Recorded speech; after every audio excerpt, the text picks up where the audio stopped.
Serge Daniel le kelen no Terrorisme ka porte-parole bi. RFI kelen no ka porte-parole bi. France 24 kelen no ka porte-parole bi. Olu b'a bila Twitter kan Malien bolon kelen no ka porte-parole. Facebook fana ka pareil. On ne sait pas où la job. Donc, mi fera mi foyer pour que la vidéo qu'on a là, bec qui hakli sigi. Ni une stratégie ni nous faisons nous faut pour que la femme ani mo mo mu nyona. U sranen u jatigelu. Fu tarangalon tige. Kuma mi ka yala kidal kono mi ka kuma aw fe no wati mina sisan.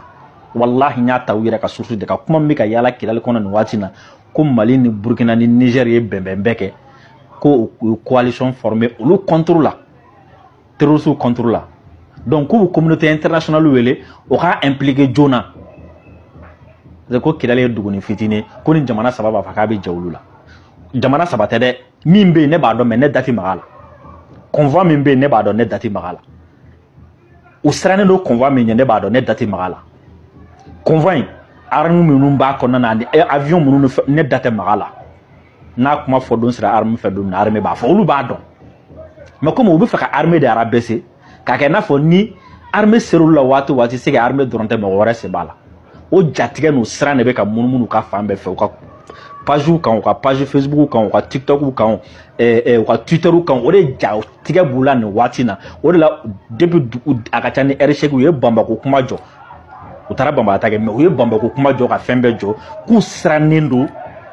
armée bina don Kidal ou sranelo parce que nous faut ayongo Kidal et terroristes ka nyade dalembe Kidal yada gali be Amadou Koufa be ni an dona Kidal o yada gali ko ni Amadou Koufa ko yo no ale parce que nawo me HCIA dorete Ansar de do Ansar al Sharia wa Ansar al Sharia sigilembe Kidal dugu konnala et cibler Kidal les objectifs Kidal les pour que yari ni Amadou Koufa kulu boy no kera attaquer tel labé ka ta yoro la blé en clava ta femme donc soyez sûr que ni sebagaya ambasro wa soyez sûr que aka strana aka jatigati armée arrangée wa soyez sûr que ay aka ameka nga min blanc kuna ni watina anka strana anga jatigati armée arrangée anga paniquer armée arrangée anga welul bat armée arrangée anga vidéo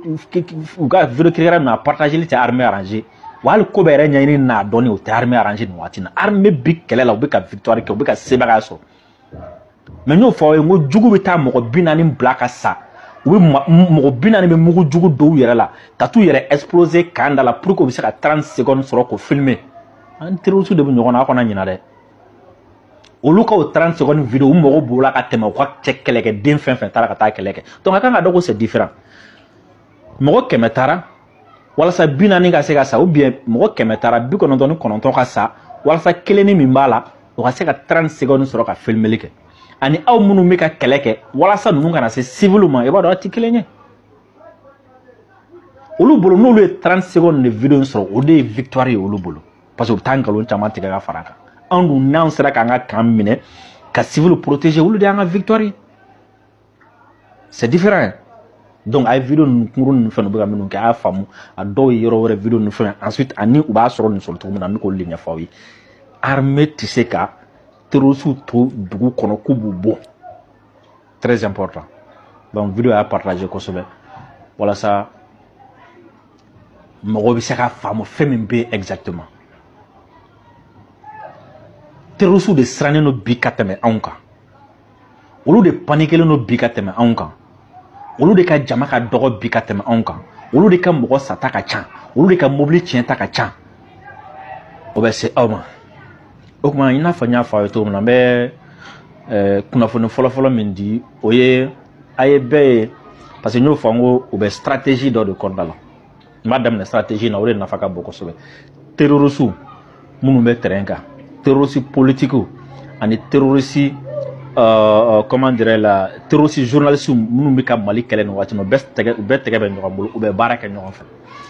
u ka lañini ba folo we jume ame wati mina sisano o ye kana ni panique jamana dembe ka sran jamana dembe ka hawja jamana dembe jaka wuli o folo flana jume fintigilakaw yɛrɛ bɛɛ ka siran fintigilakaw bɛɛ ka hawja fintigilakaw bɛɛ ja ka wuli o de la kunnafoni man dɔgɔw bolo foyi man dɔgɔw bolo b'a bɛɛ kɛ propagandikɛla ye walasa ka an la occuper ka na diversion ka sujet fu dɔ di an ma jako la o de la a y'a ye surtout bi a y'a ye fɛn min Mali hélico dɔ ye a bɛ ka jigin ko Segu stade kɔnɔna la hélico jɔlen don mɔgɔw bɛ ka taga filɛ donc u y'a vidéo carin cogo sugu dɔ la ka kɛ comme si i b'a fɔ ko hélico ka jigin stade kɔnɔ o y'a damana ko wɛrɛ i b'a fɔ hélico jɔlen o y'a damana ko wɛrɛ ou bien fɛn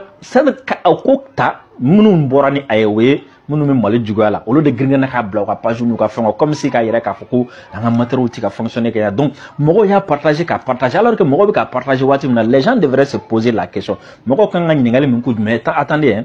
hélico jiginnen stade kɔnɔ mais o kan ka ne kɛ cogo di est-ce que c'est même la peine ne ka n ka temps b'a yɛrɛ perdre nin kunna